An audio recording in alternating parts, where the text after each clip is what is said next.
ሰው መድኃኒት እየወሰደ ጨጓራዬን አመመኝ ይላል። አስፕሪን የሚወስድ ሰው በሁለት መንገድ የጨጓራ በሽታ ወይም ጃር ሰር ያመጣበታል። የመጀመሪያው ምክንያት የመድኃኒቱ የራሱ ሜካኒዝም ኦፍ አክሽን ይመጣ ነው። አስፕሪን በስቶማች ውስጥ ፕሮስቶግላንድ የሚባል ንጥረ ነገር እንዳይመረት ያደርጋል። ይህ ፕሮስቶግላንድ የምንለው ንጥረ ነገር ደግሞ በስቶማች ውስጥ ሙከስ እንዲጨምር፣ ባይካርቦን እንዲመረት እንዲሁም ብለድ ፍሎ ወይም የደም ፍሰት እንዲጨምር ያደርጋል።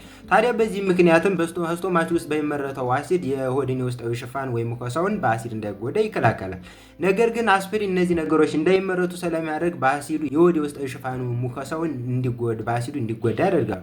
የሁለተኛው ምክንያት ደግሞ መድኃኒቱ በራሱ አሲድ ስለሆነ መድኃኒቱ ከተወሰደ በኋላ ዳይሬክት ኢሪቴሽን ወይም በቀጥታ የጃይ ሙከሳ እንዲጎዳ ያደርጋል። ታዲያ አስፕሪን በእነዚህ በሁለቱ ምክንያት ጃይ አልሰር ያመጣል። ታዲያ በአስፕሪን ጃይ አልሰር እንዳይከሰት ለመከላከል አንደኛ መድኃኒቱን ከምግብ በኋላ መውሰድ፣ ሁለተኛው መከላከያ መንገድ ደግሞ ኦሚፕራዞል የሚባሉ የጨጓራ መድኃኒቶችን አብሮ መውሰድ ይመከራል።